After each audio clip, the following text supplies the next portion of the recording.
Hi, folks, the Trifold Sage back again. Today's Tuesday. What's today? The 13th. So 13, always kind of considered a bad number, but if we look into the ancient scripts, 13 is actually a good number because 1 plus 3 equals 4, and 4 is a magical number, right? 13 is actually the number of the Lords of Power, or in the ancient Egyptians, there's the Lords of 7, Lords of 9, and the Lords of 13. So the Lords of 12 can be considered the 12 apostles from the Bible, and so on and so forth if you go back through history. But the 13th Lord, well, there's an interesting notion, and that 13th Lord is you. Okay? So let's just go look at the Last Supper picture, right? There's 13 apostles, plus there's 12 apostles, plus there's Jesus, who is the 13th Lord. So we're going to do a kind of Ascension activation. I got my Ascension cards with me, but I also need to explain the Ascension timeline, because your Ascension timeline is going to be completely different from mine, from somebody else's. So everybody thinks, or we've been taught, that time is linear, right? That's how we think time goes. Just that wave kind of straight line. No, that's not how the Ascension timeline works. That's not how time works in general. Time and space are not linear. It's, if we can go with the Doctor Who reference, it's wibbly wobbly, timey-wimey, right? Especially when it comes to your Ascension timeline. Okay? So you gotta stop thinking that you need to go from point A to point B to point C, and that's all in a straight line. Well, point A can start here, point B can be up here, point C can be down here, and point D can be all the way back up here. It's gradual. It takes your average of high vibration and brings you into an average. So you start, you have a high, you go down a little bit. The reason why you go down is so that way your physical body can integrate all that information that your higher mind, that you've channeled, so that way it can integrate into your system. It's not a bad thing. It is a very, very good thing. And that's what you need to focus on, is that why am I lower now? Oh, I am integrating these new codes, these new DNA systems, this new perception of reality. I'm integrating that. So you need to get down a little bit to be able to come back up higher and plateau again. So, you know the song Stairway to Heaven? Same concept. You're on a stairway. And so you go to the one step, right? Kind of plateaus a little bit, up again, plateaus, up again, plateaus. That's a gradual inclination. You're not going straight. So you wibble wobble, wibble wobble, wibble wobble, wibble wobble, right? It's gradual. So whatever is happening for you is right for you at that time. Because the time is now. Even physicists are putting out there that time is now. Tomorrow hasn't happened. Yesterday already did. Today's a new day, right? Because tomorrow becomes today, which becomes now. There is no future. Your future is now. So anything you do now translates and correlates to tomorrow. I know, it's a screwed and convoluted perception of time, but this is kind of what we need to get onto, because we're too focused on going from point A to point B to point C, all the way to Z, thinking that if we go in this straight line, it's going to get us to where we want. Well, guess what? There's no such thing as straight lines. If you follow Terrence Howard, if you've done the metaphysical and the physics of lines in general, there's no such thing as straight lines. It is time and space that are folded to make the illusion of straight lines.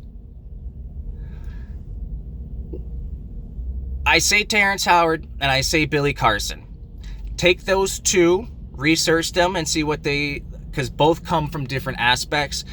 Terrence, very smart man, has done the research into the metaphysics and the ancient scriptures and the ancient texts. However, with both, especially even with me, you have to take it with a grain of salt. You have to do your own research. And this is part of my TAP program, where I give you these tools to do the research and to come up with your own conclusions. You need to do the research and come up with your own conclusions, right? Because at the base of it, I just give you the opportunity to match my vibration so that you can have that chance to heal. What you do with it is up to you. And I love that you have that choice. I love you. You have that choice unconditionally, and you're supported by Source unconditionally. If you're in a negative vibration, Source is still going to support you through it, because you're just like, yep, I'm in this vibration. Okay, I'll support you. You change over to a positive aspect, I'll support you. Unconditional support, unconditional love. That is what your spirit team offers. That is what Source is. That's what Source offers. That is what you are. Unconditional love, unconditional support. And you have to realize that everybody has that unconditional allowance to choose. And you can't be upset if they do not take your advice or your healing, because that negates the whole thing. Okay? If you expect them to take your advice, and they don't, which, albeit, they won't, and that's fine, because it'll come up later on, and they'll realize, hey, that guy actually had something smart to say. He actually knows what's going on. So eventually down the line, they'll get it. It's not up to you to make sure they get it at that time and space, because it may not be right for them. And it may not be right for you to do it either. Okay? So it's all about trying to get onto these notions, these preconceptions of unconditional love, unconditional allowance, because that's what Source is. That's what we are. We are unconditional light. We are unconditional love. We are unconditional support. But we do not know or have been taught the right forms of unconditional. Right? So when you go, it's like, if you're in a relationship and it's not working out for you, because let's say you do something and your partner decides, well, I don't like that, and now because of that, I don't like you, or my love for you has gone down. That is conditional love. I can't stress this enough. Get out of conditional love. Find that unconditional love for yourself first. And then, once you embody that, become the inspiration, you'll notice that things start falling into place more. Source is supporting you more through it. Source, I am grateful and love the fact that you are giving me these blessings. May I please have more? Of course, because it's going to support you through whatever you want, right? I do apologize. This is another long video, but I've also started taking these TikToks and putting them up on my YouTube channel. So if you don't want to watch the whole thing on TikTok, you can go find it on YouTube, okay? But let's get into this reading so it's not too super long. and see what kind of activations you need today. Okay?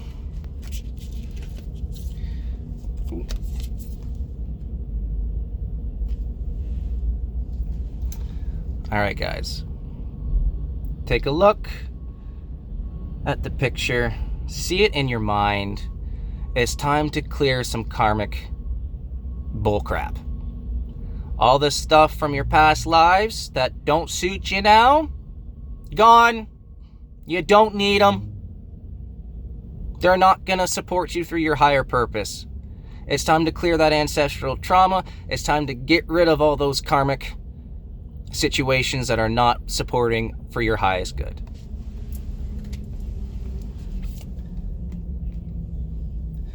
And after we've done that, we need to activate our Earth Star chakra. So that's going to ground us into Gaia and give us all that wisdom and information that we need, and the support, especially support. Because when you ground to Gaia, you automatically feel that love, that support. She's going to take away your woes and fill you up with that positive energy that you need. Okay? And this is one of the first cards that I'd gotten when I started using this deck, Lemurian Seed Codes. So this is the time to give new life into your situation. It's time to find that information that you're going to need to keep your spiritual journey on the path of righteousness.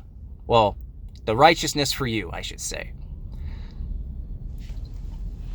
So, I hope you looked at those cards really, really good, got your higher self, got those sacred images that are embedded in those cards, and hopefully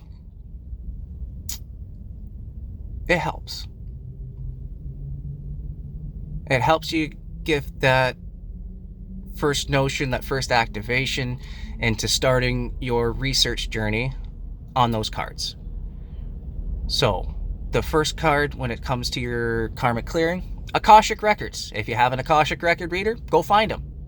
See what they say, what's going on. Or at least be able to clear your karmic board enough to the point where you are able to move on. And then after that's done, go meditate outside, get some sun, hug a tree for 5 minutes, connect with Gaia. That's all. It's that simple. And the Lemurian codes, well, that's your notion to start researching into the ancient timelines of where things came from. So that's the Atlanteans, Lemuria.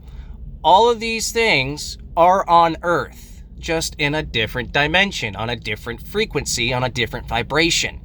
We have the ability to tap into it.